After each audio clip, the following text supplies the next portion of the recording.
some shit and I fuck with him. He don't care about love you, Don Diva. I love you.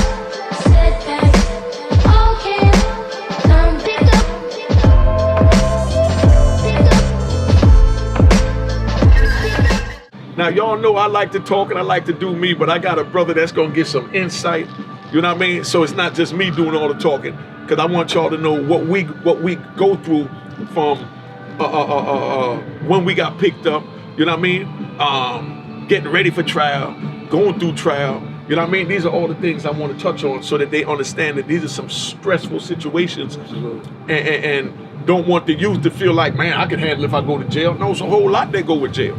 You know what I mean? And it's not just being physically contained, you know what I mean, when I'm talking, because that became nothing to me, you know what I mean? My childhood was basically contained. I ain't gonna get into that right now, but you know what I mean? My childhood was, you know, so them putting me in a 2x4 didn't really freak me out, you know what I mean? It's the emotional aspect, and the mental, you know, and the mental that get to us, you know what I mean? But when you was coming out, you know, break that down what we was just saying so that they understand. You know, no different than yourself. Like, myself, before I was incarcerated, I never had a job. I think I had a summer youth job at 14, you know, and that's like, what, a couple of months in the summer. Yeah, you already know. Right, yeah. So and it was a good check to get your school closed. Yeah, at the time. You know what I mean? At that time. At the time, you know what I mean? Was. For so real. That was big shout out to the states and governments that did that back then. They need to keep it going. That's a fact. Yeah. But you know, as you get closer to coming home, you start contemplating, what the fuck I'm gonna do when I go home? I mean, you know, you gotta think, you fill out a resume, there's like a 8-9 year gap as to doing anything and putting in some youth job to amount to nothing.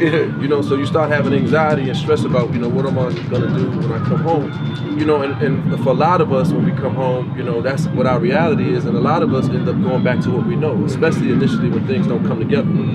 You know, and for people who take that for granted, no different, y'all don't really know what that anxiety and stress is for a man who's used to taking care of his family and being the breadwinner and then coming home to nothing, right? You know? having to rebuild from literally nothing. You know, so that was definitely something that weighed real heavy on me. I was fortunate enough to have started Don Diva a couple of years before I came home. And big shout out to Don Diva. Right, definitely. You know what I mean? Definitely definitely put me on the right path and spared my life, because I'm gonna keep it 1,000. You know, and this is not to encourage anybody in the wrongdoing. I know, and I'm being honest. That's what that's all we want. Exactly. You know, I contemplated, you know, if shit didn't go a certain kind of way for me, I was gonna go back to what I knew. You know, because it's just a natural reaction. You know, you sink or swim. Yeah, it's sort of that. You know, fight or flight. You know, but when I came home, I had a few friends of mine that you know were still moving around a certain kind of way, and the temptation was definitely there. You know, they pulling up with the whips, with the shoes, yeah, definitely, the jewels, definitely. You know what I mean? Definitely, all the trapping, everything that we need, what that we want. Yeah, we thought was what it was. Yeah, that's why I said we want. I switched it from no the different need than to the you. want. No different than you. I had a good name. Yeah. You know what I'm saying? And that's what counts. You know? So I could have walked into any situation. Yeah. And it would have went from there. Yeah. If I don't know how to do nothing, I know how to hustle. You know? Hustle is hustle. And there you go. You know. But what happened was a couple of strange coincidences happened, man. You know, one of the dudes that I was cool with got killed. You know, and you know, it's my guy. It's like somebody who I love and trust. You know what I mean? Matter of fact, it's Bob Lau. It's a friend of mine. He ended up getting killed. You know what I mean? It's my co-defendant too. You know. So he got killed, you know. Shortly after that was another guy that I was cool with that was running around a little bit. You know, he got busted. I was on the phone talking to him. You know what I'm saying? And I actually heard the feds pull him out the car as me and him was on the phone. So now that's the second thing that happened, and this is all happening while I'm on house arrest. You know what I mean? I'm not 60 days out, and all these things are happening, and it's like those unfortunate things happen. But it made me say, you know what, Kev, you've never really given anything 100% of your attention. You know, like, this thing is working. It's not making the kind of money I'm used to making, but it's making money. You know what I'm saying? Like, it allowed me to... Patience for the grind. Right. But you know what? And I should have had that coming out. But I was mad at the government. I was mad at, you know, the way things had happened to me, and it felt unjust to me. So, you know, I still had sort of like that chip on my shoulder. Like I said, I didn't do 26 years. 8 years is a long time. 9 years is a long time. It is a long time. But it didn't stifle me. It didn't make me say I'm not willing to take another shot. You know what I'm saying? Oh, no, that's what I'm saying. About 8, 9 years, I'm still hustling the joint. Right. I'm gonna keep it gangster. I'm selling heroin in the joint and everything There else. you go. And I ain't even sell heroin on the street. There you go. That was a drug of choice, so I adapted to that, right. just to survive and, you know, to do something. But then, like you said, after that 15 years, Right. is when I said, man, what is you doing, man? Right. You got grandkids now. So, you know what I mean? So for myself, when those two incidences happened, I had to reflect on it. It's like, yo, this is happening for a reason. And not to put myself before the tragedies that happened to my mans, you know, but at the same time, it's like I had to see the writing on the wall and say, you know what, give this 100% of your attention. Give something in your life for the very first time 100% of your attention, meaning like, you know what, I'm gonna really focus on this. So I really put my grind down and really like expanded the brand and, you know, got it all over the country and got a distribution deal, and things just started coming together. So I guess fate just took its course. You know? Yeah, but see, the same way you said, you know, you just put your all in to let it go. That's I've been home 90 days. Right. You know what I mean? I jumped right in to get my own because I got a wonderful son. Big shout out to Wiz the God. I mean, you know, my kids, you know, they there to give me what I want. Right. You understand what I'm saying? That's important to support system. You know what I mean? And a lot of us don't have that. Yeah, but for those who do, man, you're blessed. But you know our caliber. Right. You know what I mean? I feel I should still be able to take care of my son. I agree. So I had to adjust to my son taking care of me. Right. You understand? Where I felt funny him paying for my sneakers. Right. You understand what I'm saying? No, I got you. When he still, I mean, and the thing is, I took him and his brother, you know what I mean, by 2 different mothers at the time. When I went and took the 2 of them out for the first time, I took the 2 of them to 125th to the Foot Locker, right. And I got them dressed up in some sneakers. They remember the name of them. When I talk to them on here, they'll say they look like green and black, like an army fatigue type of color. But anyway, but they still remember those sneakers, and by choice, those sneakers is like still prevalent now as the throwbacks. Right. So as soon as I went home, I went and my son pulled out a pair of those in the closet that he bought for me, which was the first pair that I bought for him. Yo, that's crazy. You understand what I'm saying? Yeah. But I had to get used to, you know, and I still ain't used to it. And that's why I came out running, you know what I mean, and put my attention into this. Right. You know what I mean? Because, you know, and now I'm getting my cocky shit. I know you like to lay back, but I'm getting my cocky shit. That's the yin you know what I yang, mean? man. But that's what I'm saying. You already know. You know, everybody ain't unique and everybody ain't Kevin. That's right. You know what I mean? But when I came out, I already knew everybody loved me. They loved me on the mic. That's how I was at Club 2000. That's how I was at Mecca Audio. Anywhere I went, it was a party. And I didn't have a mic and I didn't have social media. And I became that nigga. But that's your personality. Yeah, but that's what I'm saying. That's your personality. So that's why I said, my man was watching something on YouTube and sent me something and said, yo, this is what a podcast look like. And when I watched it, I ain't gonna say no names about nothing, you know what I mean? I'm not gonna disrespect anybody.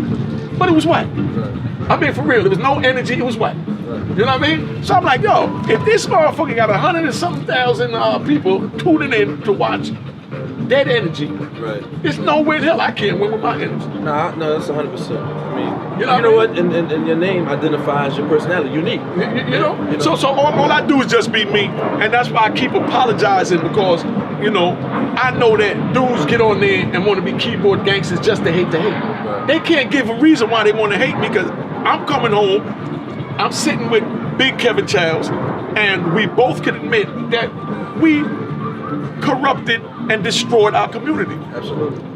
We destroyed it. You know what I mean? We're responsible for that. And the title of his book say that, the crack era. Right. You know what I mean? But here it is in the 2020 era, we're trying to do something to rectify that. And been doing something. You know what I mean? Yeah. Last 20 years. Exactly. That's You've been doing it from in there. Exactly. And I've been trying from out here to do what I can because I've been at social media and all the while out there, good support team that cut and paste the message to me. Nobody's you. You know what I mean? Yeah, but you already know. But that's the point I'm making, that I want them to understand that when I sit down with gods in the game, right. You understand what I'm saying? That we're not here to brag about what we did to become God. Right. You know what I mean? We want to leave the legacy for our grandkids that we learned from that to prevent someone else's child from going through that. Right. You understand what I'm saying? That's the hopes and and that's it. If I save one, I'm good. You know what I mean? So, I mean, I don't think anyone have a reason to hate on what we're doing because we're not bothering anyone. No, there's no reason for that. You know what I mean? We're just telling them, stay out the game. It's not worth it. He gave up 9, you know what I mean? And lost a lot of things in the process. You understand what I'm saying? Because of the game. And so did I. You know, and we're telling you it's not worth it. Right. you know, as gods in the game. And y'all can't dispute that we're kingpins. You know what I mean? That we're gods. And we're not here to brag about it.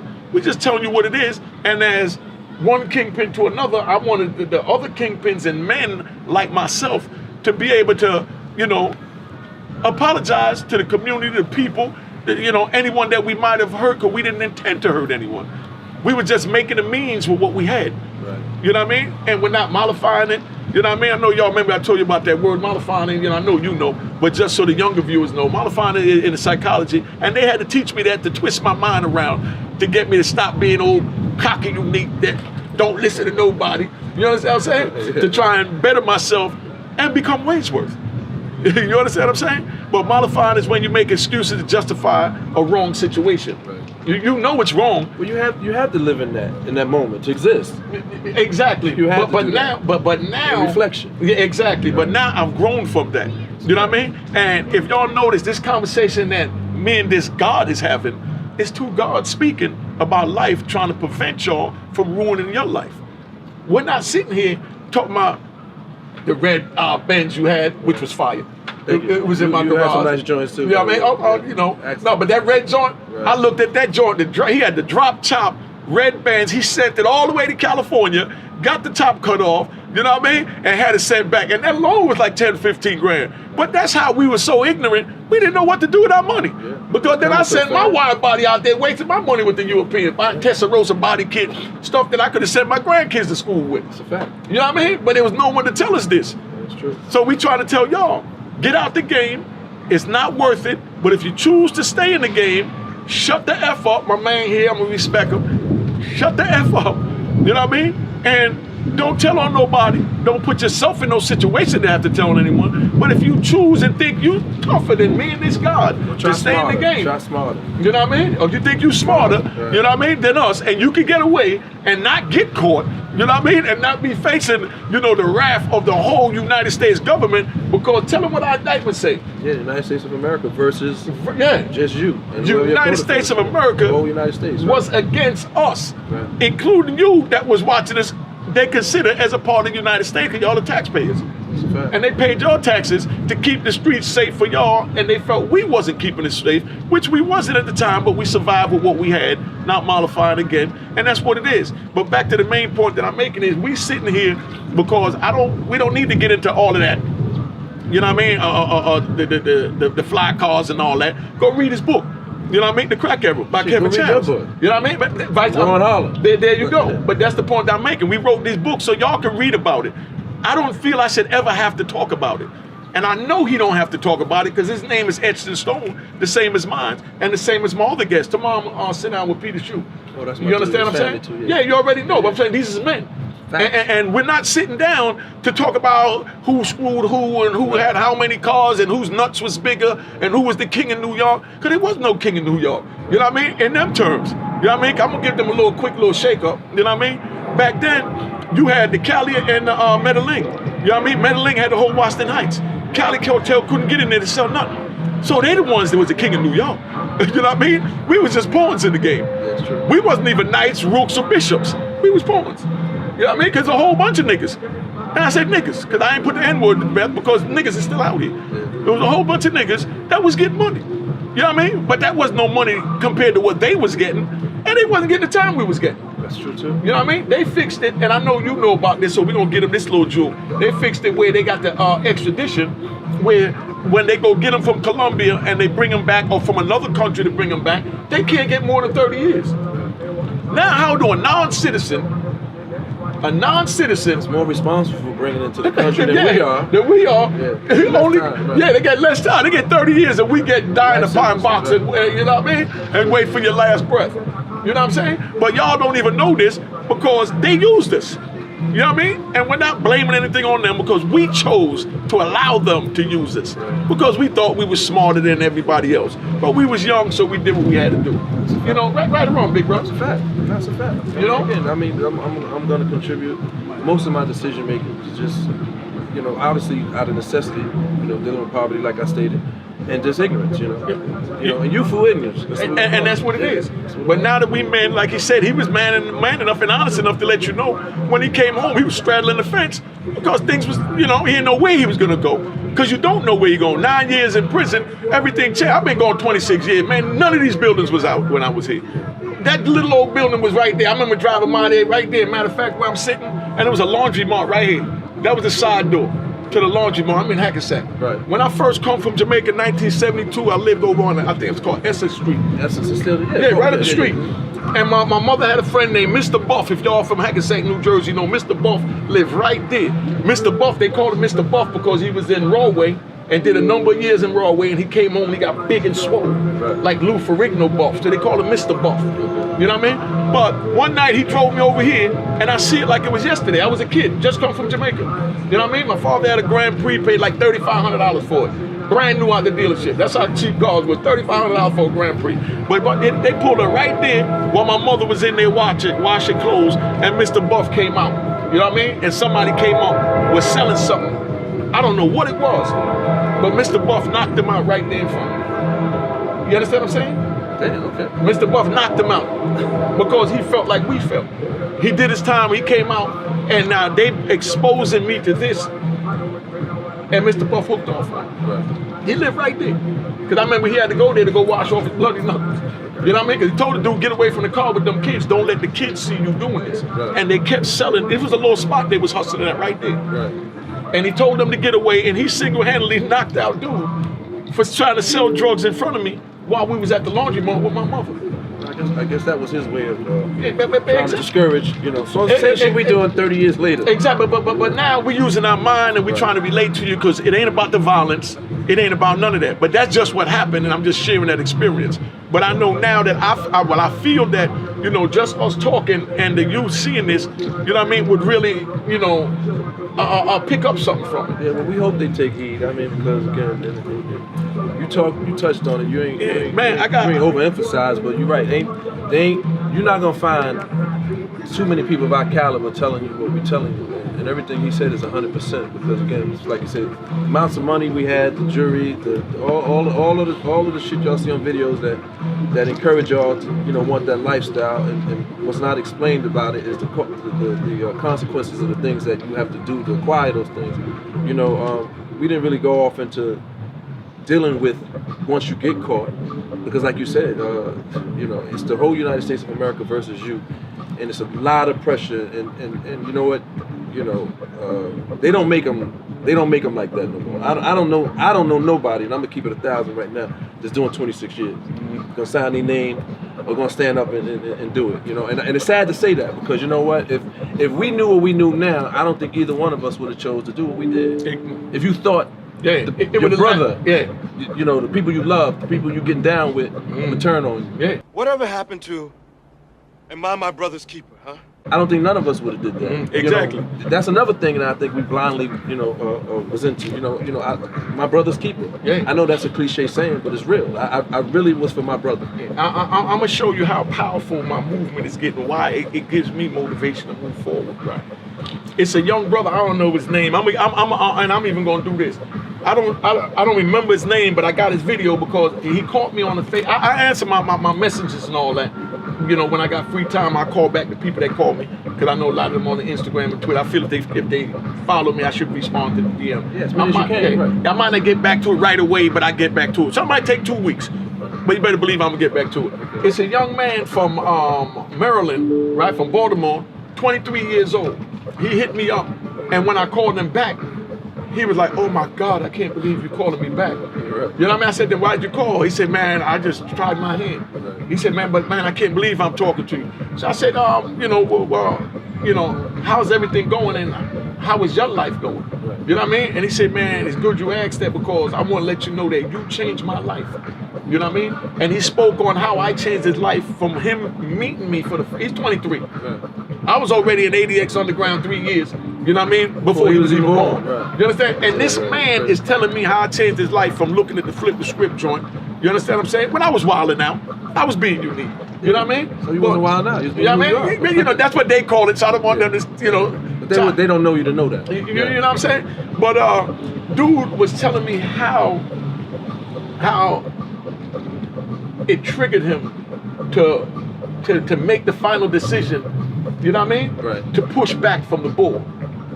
You understand? And it was so deep that I said, nah, you know what? Send me a videotape with your iPhone right now with everything you just expressed to me and how you feel I changed your life. You understand what I'm saying? So that the other youth can see this and know it's real. If you don't mind. Right. You know what I mean? And he actually sent me the video. That's dope. You know what I mean? Where he explained all that, and I'm gonna put that in this segment where this is gonna pause so that you could hear this brother speak, so y'all can see how me and the God Kevin, you understand? The kingpin, as y'all want to call him, which is just a man and a father. You know what I mean? But whatever title you want to put on him, as long as it's respectful. You know what I mean? Because his past life is still a part of his life, so he's still classified as a kingpin. We can never take that from us.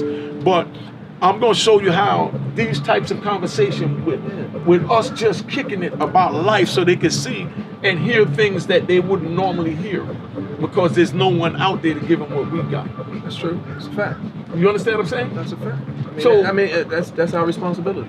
You know, and we've been sitting here about 30 minutes and we ain't saying nothing about no drugs and who nuts is big or none of that. Because like I said, that's irrelevant. That's not my platform. Right. You know, my platform is just letting y'all see that we men, we human, you know what I mean? And we made mistakes. We're taking responsibility for our mistakes.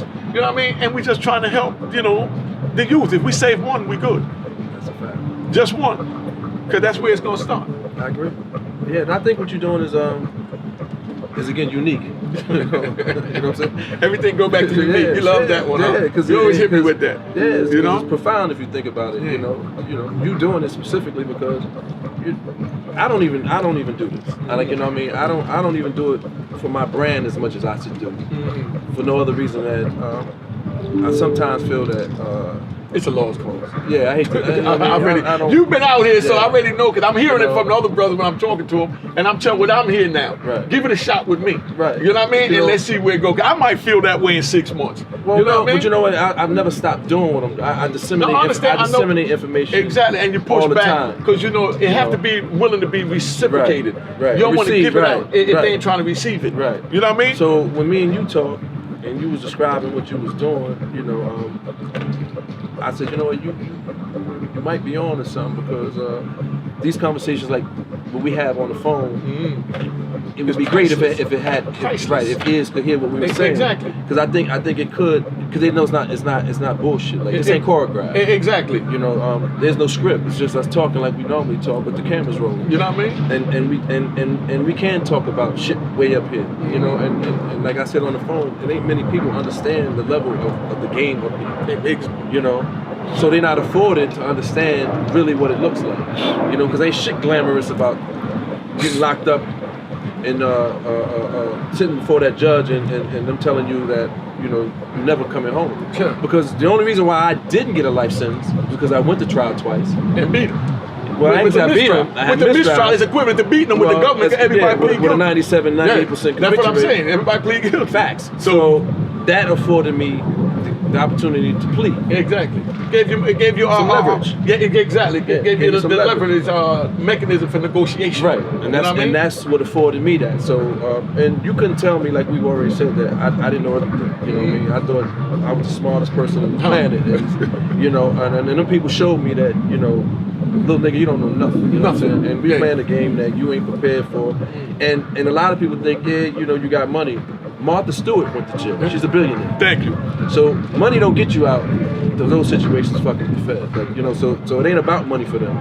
What they want to do is take people like you and myself who influence our communities out to communities. So, you know, as the saying goes, you cut the head off and the body will fall. The body form. So if you don't have nobody in principle that you're following, even if you idolize that person because they're doing a certain thing, when you remove that person from a community, no different than you remove that man from his family, you know, the family collapses. So this, and we can get off into this and it get really broad, but it was a broad conspiracy taking people like yourself and me out of our households. Look at what it did to our families. Yeah. They disenfranchised. Look at our communities. As much as we destroyed our communities, you know, That destroyed our community even worse. It's a When you fact. take all the fathers out, right? and then you because we were provided. Yeah, well, exactly. Not for just our families, for the community. For the community, exactly. So you know, as much devastation as we did, you know, immorally, you know, we did play a positive role in some aspects because I know no different than you. I discouraged everybody that I seen had potential that would say, okay, I want to get with you and get some money. I'd be like, nah, homie. Exactly. Yo, you need to go to school. And not only do you need to go to school, I'm paying to send you to school. You know, so when they didn't have sneakers like me and you didn't have, and we had to get out in the street, we provided that for them. You know, so we did a lot of that kind of stuff because we knew the wrong we was doing, but we was paying our penances in real time. Like, listen, you know, I know I'm doing all this wrong over here, but maybe if I offset it over here, that it'll all balance out. And that was part of the crazy as well. But we weren't selfish individuals because we took care of a lot of people. It's funny you said that, right? Because everybody know me, the Mecca Audio crew, everybody say we was wild. Security guards didn't even want to work for us. They like, no, yo, Unique, people don't listen to nobody but you. You know what I mean? And that's where they went with it. But I can honestly sit here and say, and put my life on it, that I've never offered none of them brothers drugs, and none of them sold drugs for me. Now, if one of them came and they wanted to buy drugs and they wanted to be a hustler, I never, you know what I mean? Encouraged. Yeah, I never encouraged. Right. But yeah, I sold it to him because I'm a drug dealer. Right. You know what I mean? But I've never said, hey, you got to sell this to be with me. Yeah, it wasn't unsolicited. And all of them, y'all know all of them. You know what I mean? And like I said, not one of them could say that. You know what I mean? So when I sat down to Shallah down in Maryland at People's Affair, remember People's Affair, Yeah, Shallah from Queens. Big shout out to Shallah. When I sat down to him to get my outfits, I took the sizes for everybody that was around me and had everybody outfits sent up, and none of them had to sell no drugs to put on these outfits. All they had to do was come to the club and have fun. Right. That's it, because I love them, and anything I need them to do, they're gonna be there. So I didn't need them to do nothing. We didn't solicit people. People who was drug dealers was a chosen choice. You wanted to do that. You know, we wasn't like you see the depiction in movies where some guys in the neighborhood encouraging kids. That's not real. Yeah, you know that's so. You don't have to convince somebody when they see what you're looking like to want to do. They even want to do it, and they don't. But again, you know, like I said, we discourage plenty of people. Exactly, like the youth, the young kids when they come. Like I said, like, you know, I'm not even calling names. I'm not going to call names. There's a bunch of young brothers that came to me, and I told them, now, man, here, take this $100, go get them Jordans you want. You know what I mean? Because they tell me, yo, give me something to do so I can make some money. I play lookout. They offering themselves to just to be down. Right. You know what I mean? And I'm like, nah, dog, you ain't got to do all that here. You understand what I'm saying? I mean, and one of the brothers, I'm gonna, I didn't even ask him yet, but it just dawned on me. One of the young brothers I used to buy basketball sneakers for, you know what I mean, regular. He's doing good now, and I'm gonna sit down and have him speak on that because he always wanted to hustle, and I always told him no. Yeah. You know what I mean? It was a friend of mine's nephew, and the friend came to me and wanted me to put him down. Right. And this is a 15, 14-year-old kid. I'm like, nah, I'm not gonna do that. Right. What is his end goal? What does he want? Right. Oh, he needs some sneakers because he played ball real good, and the other guys wearing Jordans and woo. I said, oh, he got 200. Right. Go get a couple of pair of Jordans. You know what I mean? When you need some more, let me know. But I don't need him to play lookout, and I don't need him to invest in my foolery. Right. You understand what I'm saying? And you know, that's how we looked out for, you know, for the community and the ones around us. I mean, our intentions was good, but we made bad choices. We made bad choices, and we men enough to say that we made those bad choices. You know what I mean? And you know, we're trying to rectify the problem now. Like I said, this whole conversation ain't been about bragging about nothing. You know what I mean? And it's smooth. Yeah. You know what I mean? So we just rapping.